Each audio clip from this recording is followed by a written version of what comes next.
Thursday in the studio in Clovis, nothing grand. Just the band and the equipment and the microphone stand, and the tape machine that Norman ran with something close to love. Nothing in the calendar said this would be above the ordinary, but the ordinary has a way of deciding for itself when it becomes the day that everything changes. The take that gets it right isn't always planned for. It arrives on Thursday night. Clovis on a Thursday, when the ordinary turns. Clovis on a Thursday, when the real thing earns its place. Earns its place. Clovis on a Thursday, just the band and the room. Clovis on a Thursday, and the particular bloom of something that nobody scheduled and nobody planned.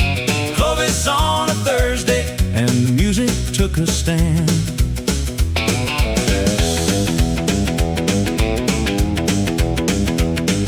Norman had the coffee ready at the back of the room, the kind of readiness that signals something's going to bloom. Whether the session knows it yet or not, the readiness creates the space for accidents of the best kind, yes. The accident that sounds like everything it was supposed to be, when it was written in the bedroom at 3:15 in the morning. The accident that finally matches the thing in the head. Clovis Thursday is where it catches. Every time we went through with the ordinary in the bag, and came out with something that would never let the memory lag of what it felt like when the tape came round and landed. Clovis on a Thursday, and the gift was backhanded by the ordinary. Ordinary was the delivery. The spectacular was in the tape. The tape was a history in the making while we stood there just trying to get it right.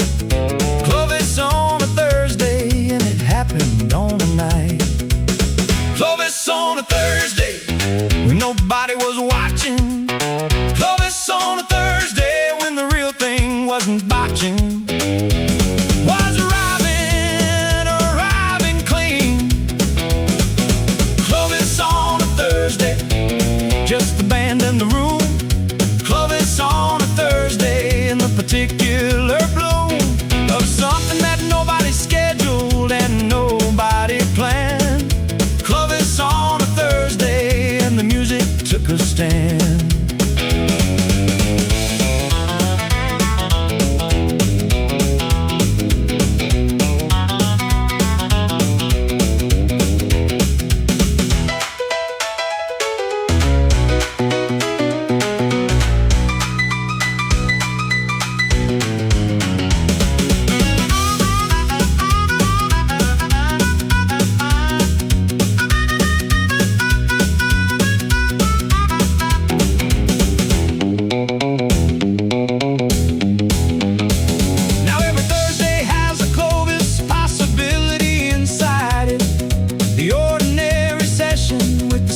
Trying to confide it in the tape, something that arrives when you stop watching for the spectacular and let the Thursday do the catching. The great days rarely announce themselves at morning. The great days slipping sideways without warning through the ordinary door of the ordinary scheduled thing.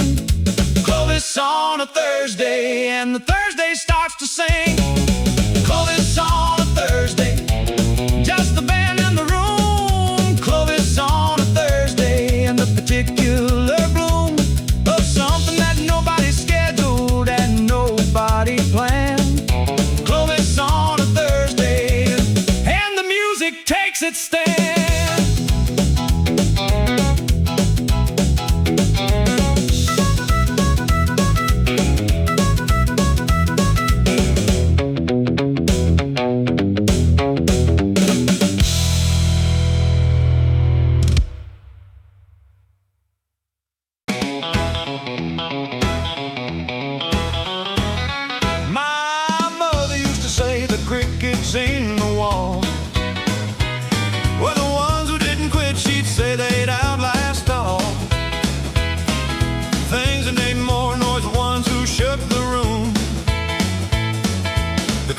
keep on going long after the boom goes quiet and the spectacle is over for the night. The crickets in the wall are what you hear in the right. Kinda quiet, the particular quiet after the loud. It said its piece and left. The crickets fill the crowd. Crickets in the wall, persistent as the fact. Crickets in the wall, the thing that won't go back. Won't go back, oh yeah. Crickets in the wall, making music in the dark. Crickets in the wall, small persistent spark that outlasts every spectacular and every grand design. Crickets in the wall, and the crickets doing fine. Had a record label tell me once my sound was small. Said the charts were looking bigger and my sound was too wall. Too wall intimate, I said intimate is real. And real has got a longer shelf than all the spectacle reveal. Because the spectacle burns hot and then the spectacle goes cold. And the intimate is still there being intimate and bold. In its particular quietness, the crickets in the wall are still singing in the summer. Summer after fall. After fall, the crickets keep their rhythm in the night. The jangle of the Stratocaster is the same kind of right. Size thing, not spectacular, just real and persevere. Crickets in the wall, and the wall is always hearing. Crickets in the wall, the most patient kind of strong. Crickets in the wall, they've been playing all along, oh yeah. Crickets in the wall, making music in the dark. Crickets in the wall, the small persistent spark that outlasts every spectacular and every grand design. Crickets in the wall, and the crickets doing fine.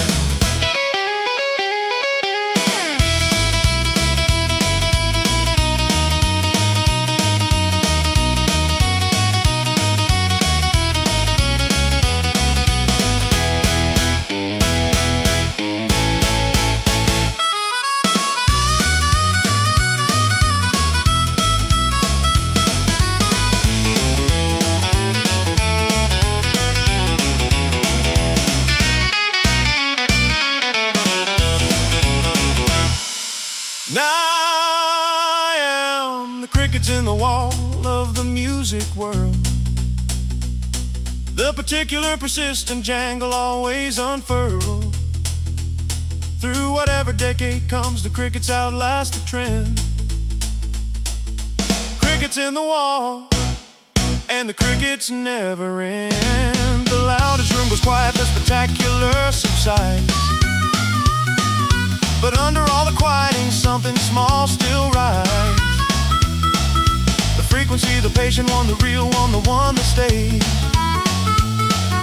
Crickets in the wall, and we're singing all our days.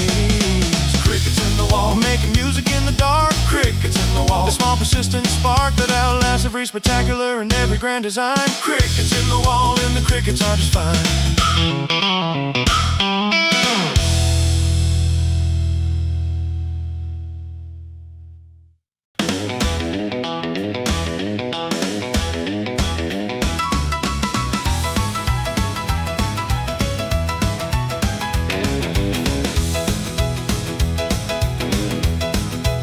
There they heard the hiccup and they wrote the hiccup off his trick. Said the vocal quirk was something that would not stay thick. In the market for the long run, said it was a phase. The hiccup was a liability, said the market days of a novelty were numbered, and the novelty was this: the particular interruption in the syllable mix. And recover the specific hitch that happened in the note that wasn't on the page when I first opened up my throat. Hiccup and holler, and the hiccup is the point. Hiccup and holler, and the holler is the joint between the ordinary and the something. Oh yeah! Hiccup and holler, the thing they said was wrong. Hiccup and holler became the thing that all along was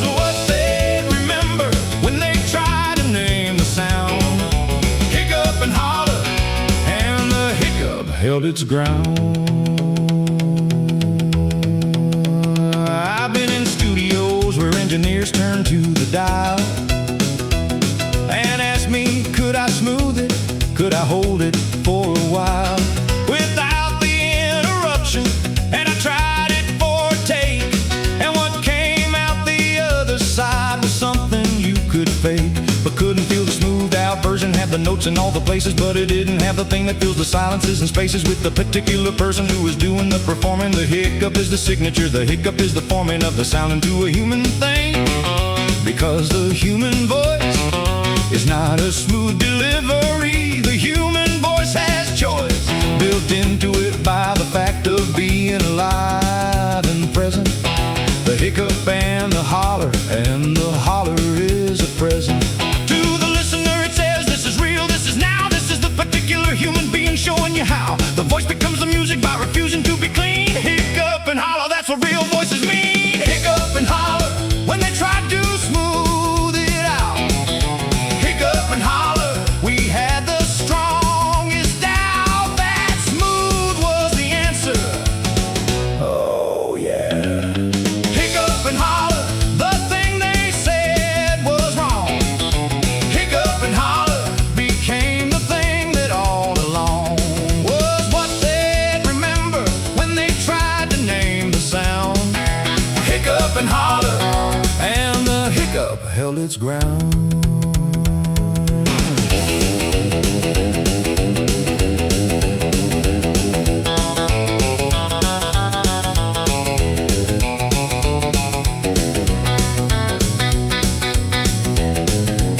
Now the hiccup is the thing that people ask about most, the thing they try to copy. I'm the hiccup host, and the host of the hiccup find it funny after all.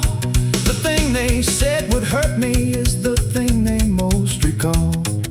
The hiccup is the human voice refusing to be managed. The holler is the joy of being completely unabandoned to the safe and to the careful, to the smooth approved delivery. Hiccup and holler, and the hiccup is the victory. Hiccup and holler, the thing they said was wrong.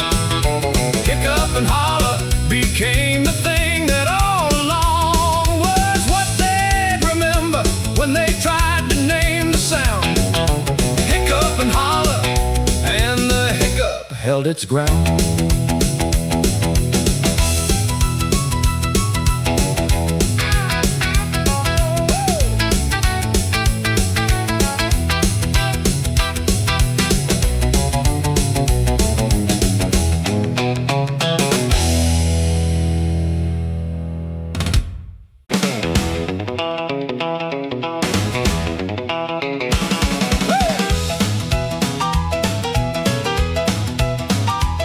We did the take at midnight when the cold came through the door of the studio in Clovis. We had done it 3 before, and the third one was the cleanest, and we all knew it was clean.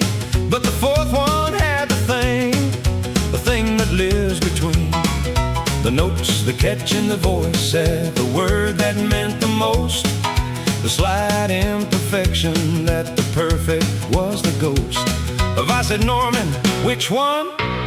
And Norman said, keep it. The fourth one, keep the imperfect.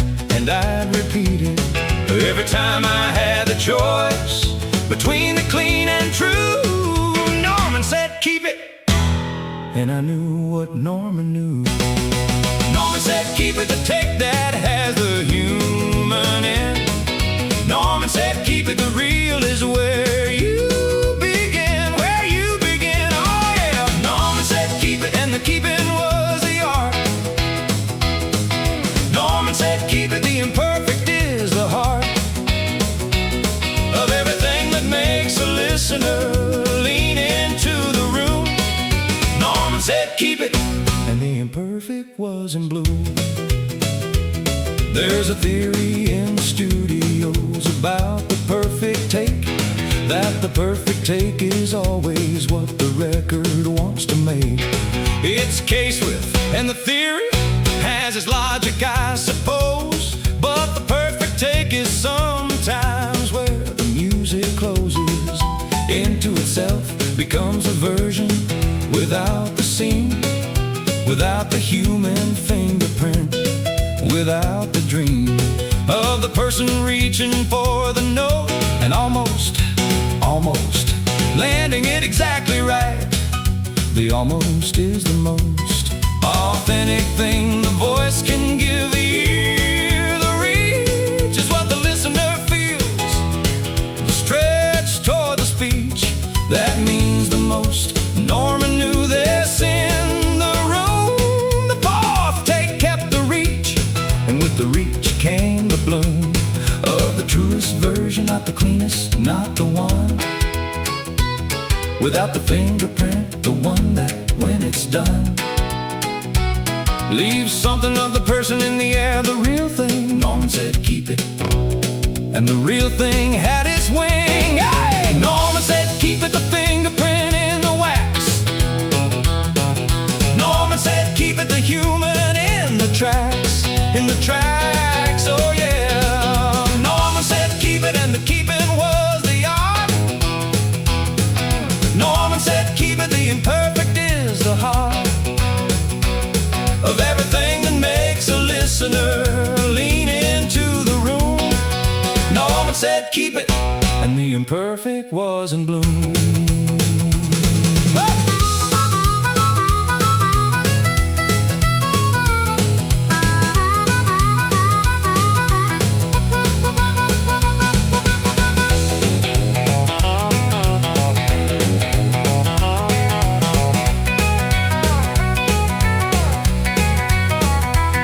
Now every time I'm tempted by the clean and easy version, I hear Norman in the monitor before the next excursion into the polished. Norman said keep it, said the real is always the better choice, and I know how I feel.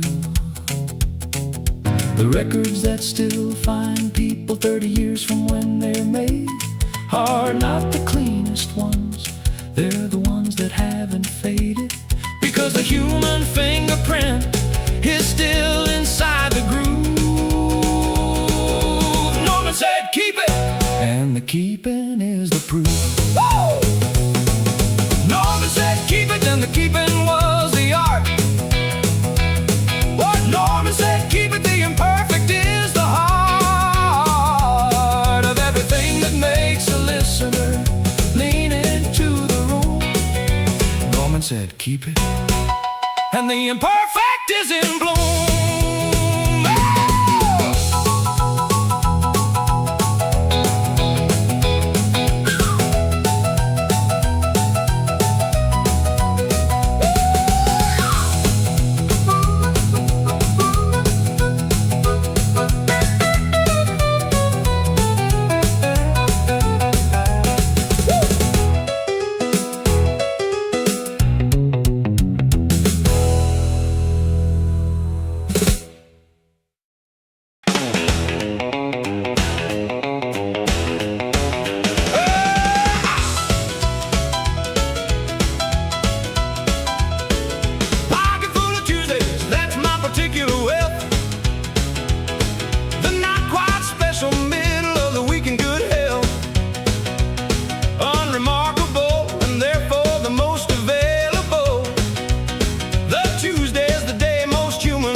Tuesday doesn't have the weekend's weight of expectation. Tuesday doesn't open up the gate to disappointment, cause nobody planned on Tuesday being great. Tuesday just shows up, and I pocket Tuesday, that's my fate. Pocket full of Tuesdays, richer than the Friday crowd. Pocket full of Tuesdays, and I say it right out loud, say it loud, oh yeah. Pocket full of Tuesdays, that's my definition of the good. Pocket full of Tuesdays, doing everything I should be doing on a Tuesday when the Tuesday's mine to spend. Pocket full of Tuesdays, and the pocket doesn't end. Some people say they're living for the Saturday event, the birthday and the anniversary and the money spent on the special occasion, and the special is a gift.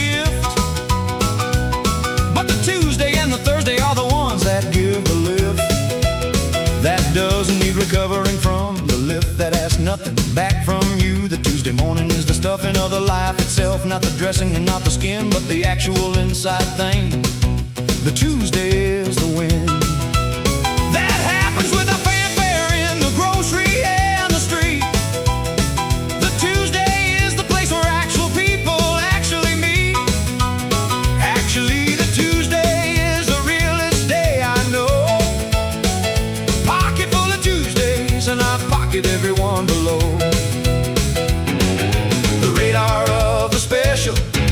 Pocket in the plane, the magnificent, unremarkable, the sunshine and the rain, both equally Tuesday and both equally mine. Pocket full of Tuesdays and the pocket's doing fine. Pocket full of Tuesdays and I'm collecting all I find. Pocket full of Tuesdays and I'm leaving none behind, none behind. Oh yeah, pocket full of Tuesdays, that's my definition of a good pocket full of Tuesdays, doing everything I should be doing on a Tuesday when the Tuesday's mine to spend. Pocket full of Tuesdays, and the pocket doesn't end.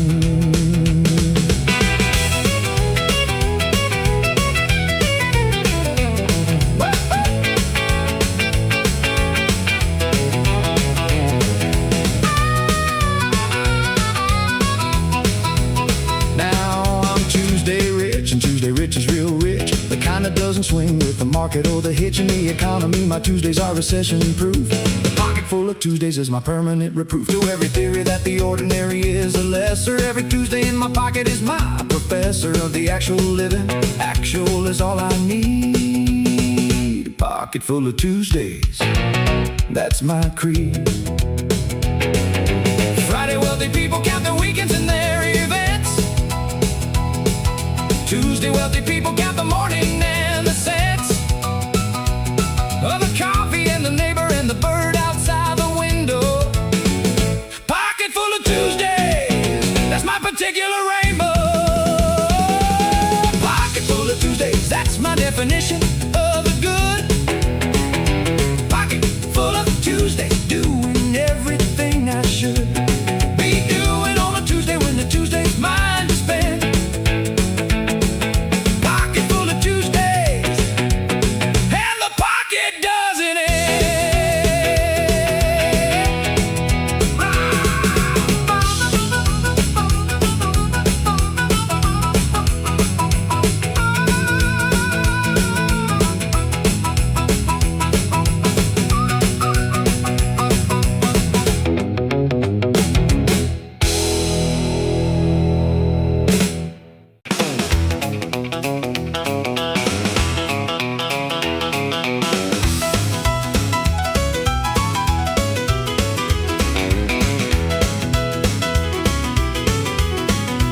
Still tuning up when everyone expected me to play. Still finding the right note at the opening of the day.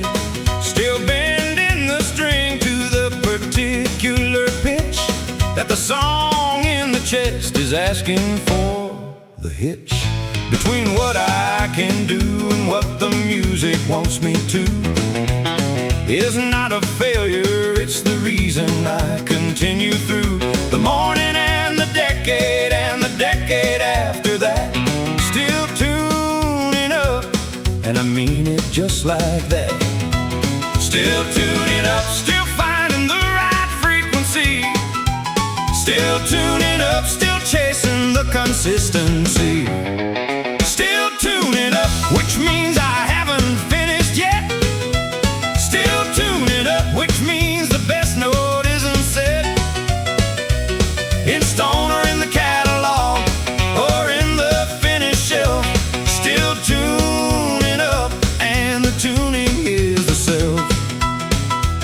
The tuning is the reaching for the note before the note. The tuning is the trying before the song is wrote. And automatic tuning is the most alive part of any music. Tuning is to thrive before the thrive has been confirmed by any outside measure. Tuning is the private pleasure of the standard before the public. Tuning is the man alone with the instrument and the question and the tone that isn't fully answered yet, but getting warmer. The life is always setting up for the next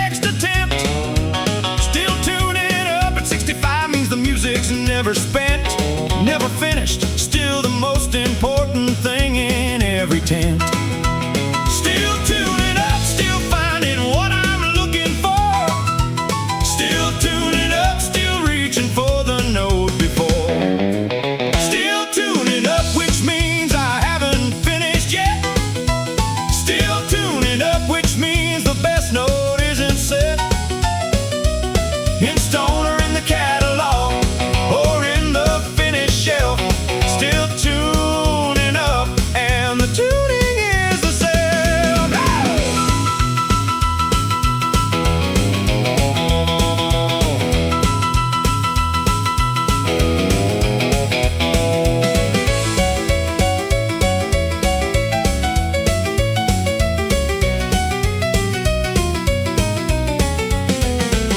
Tell the ones who think that 60 means the tuning should be done, that the tuning is the living and the living's barely begun. The reaching for the note is what the music is about. Still tuning up, and I'm still tuning without doubt. The boy in Lubbock with the glasses tuned the Stratocaster. Every morning getting better, getting faster at the reaching for the note that sounded like the one inside. Still tuning up, and all of Lubbock is my guide.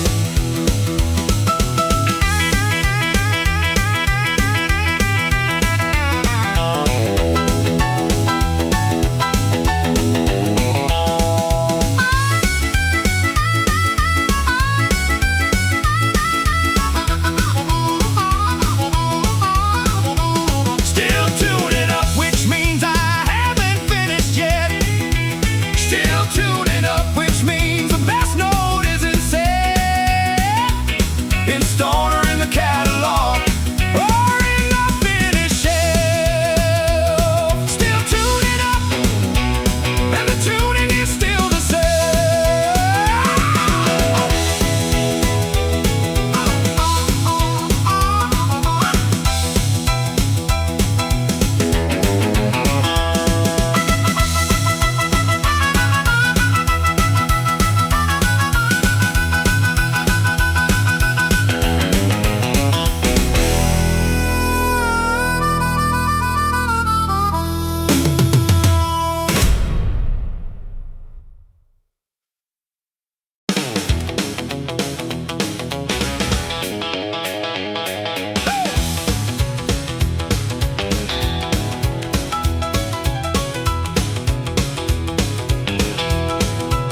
Oh, put the specs on in the morning, put the Stratocaster on the strap. Everything about the day gets simpler after that. The world that tried to tell me what a rock and roll man looks like had to reckon with the specs, had to hear the Stratocaster spike.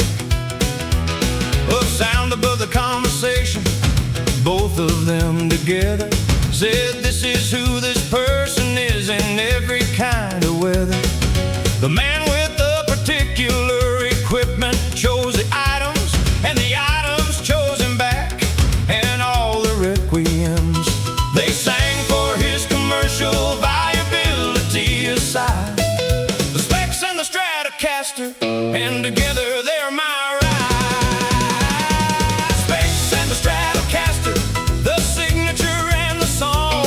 Specs and the Stratocaster, and I've had them all along, oh yeah. Specs and the Stratocaster, that's the uniform I chose. Specs and the Stratocaster, and the chosen never goes out of style for the person that it suits, and it suits me fine.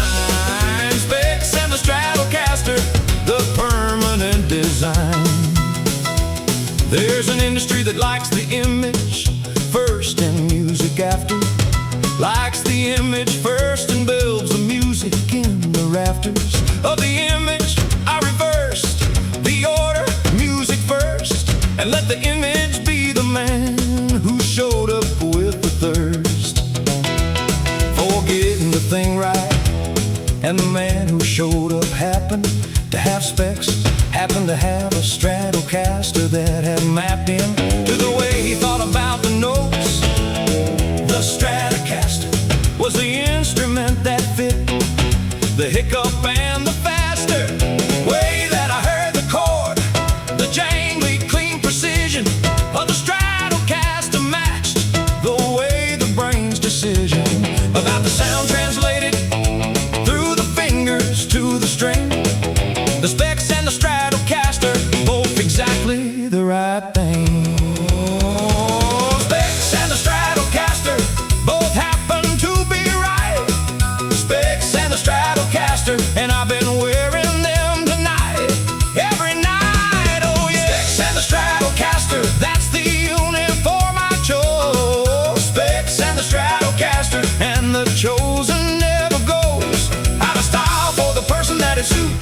and it suits me fine. Specs and the Stratocaster, the permanent design.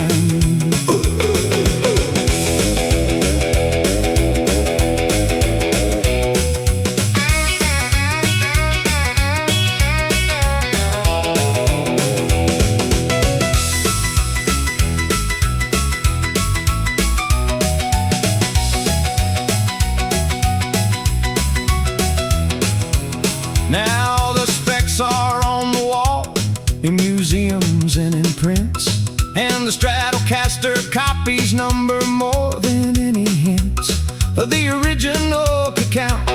But the original was this: a boy who needed glasses and a guitar, and the bliss of finding that the two things work together in the room.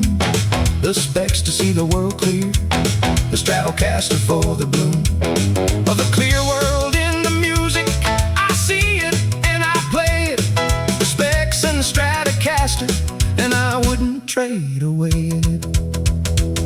They came as a pair, the seeing and the sounding. They were always gonna be together from the founding of whatever this career is. The specs help me see the note, the Stratocaster helps me play it, and that covers all I wrote. Specs and the Stratocaster, that's the uniform I chose. Specs and the Stratocaster, and the chosen never goes out of style for the person that it suits, and it suits me fine.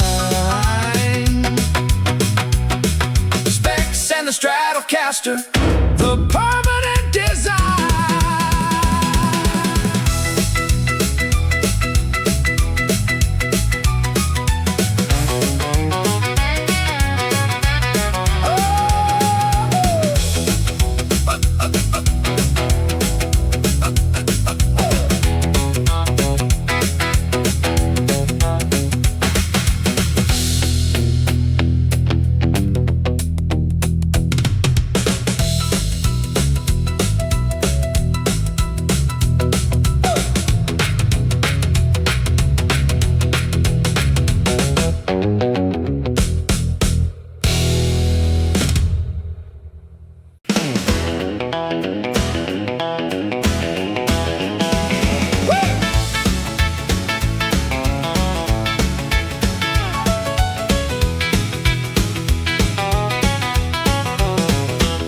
There's a feeling that I carry from the summer I was 17, when the family drove through Wichita Falls. In between the places we were going, just to stop beside the road, but Wichita Falls delivered something I still hold in the memory.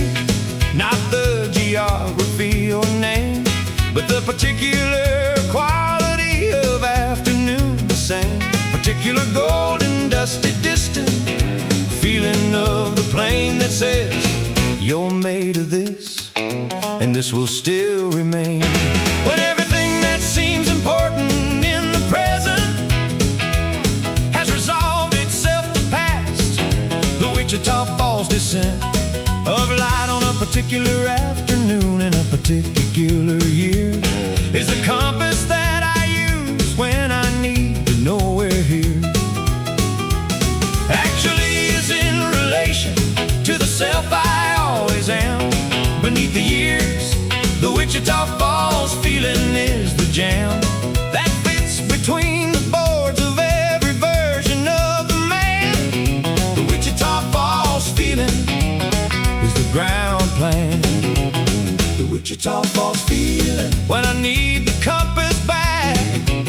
The Wichita Falls feeling when I've gotten off the track, off the track. Oh yeah, Wichita Falls feeling, afternoon and Golden Plain. Wichita Falls feeling, and I'm 17 again. In the best sense, not naive but clear, the clarity of young before the complicated arrive. The Wichita Falls sun. I've been to every kind of landscape in my years of going out. And the dry, without a doubt, is the one that finds me clearest, finds me most myself. Every mountain puts the complicated on a higher shelf, and makes the self feel small in ways that aren't always clean. The flatland makes the self feel part of something in between. The sky and the ground, where the whole arrangement meets.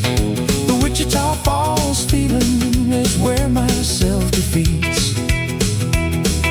The version of itself that gets too busy and too far from what the 17-year-old sitting in the car knew about the world, which was the light, the plane, the space. The Wichita Falls feeling puts me back inside that place. The Wichita Falls feeling, when the complicated clears. The Wichita Falls feeling, and 17 appears in the chest. Oh yeah, Wichita Falls feeling, afternoon and golden plain. Wichita Falls feeling, and I'm 17 again. In the best sense, not naive but clear, the clarity of young before the complicated arrive. The Wichita Falls song.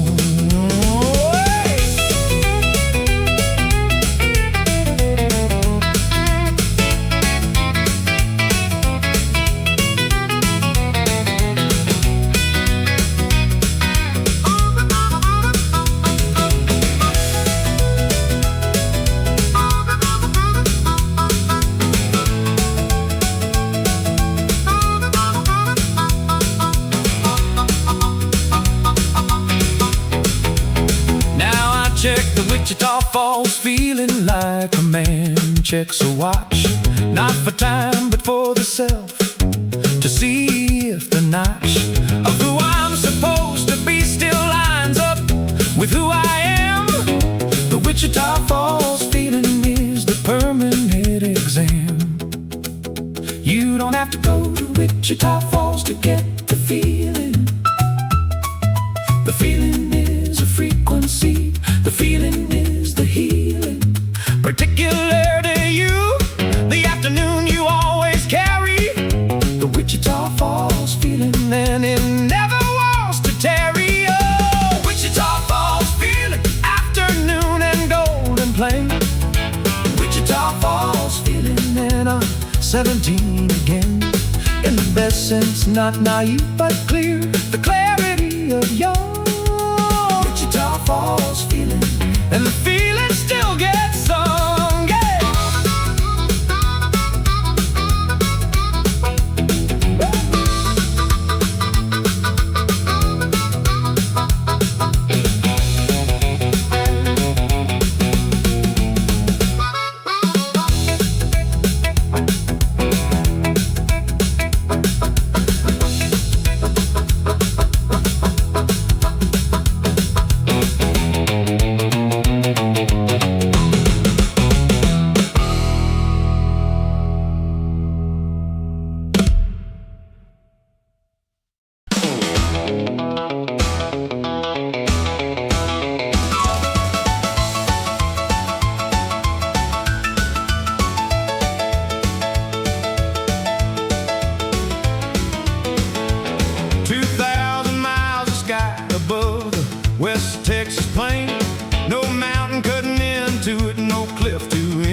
detour from the buildings, practical inside. The flatland gives no such lecture. Wide as that, which means unlimited. The thought that starts in Lubbock that can expand to any size the thought requires. No buts about the size of what you're dreaming. Dream it big and struts across 2,000 miles of sky. No ceiling cuts the thought off in mid-phrase. The flatland never shuts. The thought down just keeps opening, keeps the wind, keeps blowing. 2,000 miles of sky, and the sky keeps going. 2,000 miles of sky, and the music fills it all. 2,000 miles of sky, and the Stratocaster's call. 2,000 miles of sky, and the music came from here. 2,000 miles of sky, where everything is clear, and the jangle of the Stratocaster is the only sound that's wide enough to fill it. 2,000 miles of ground.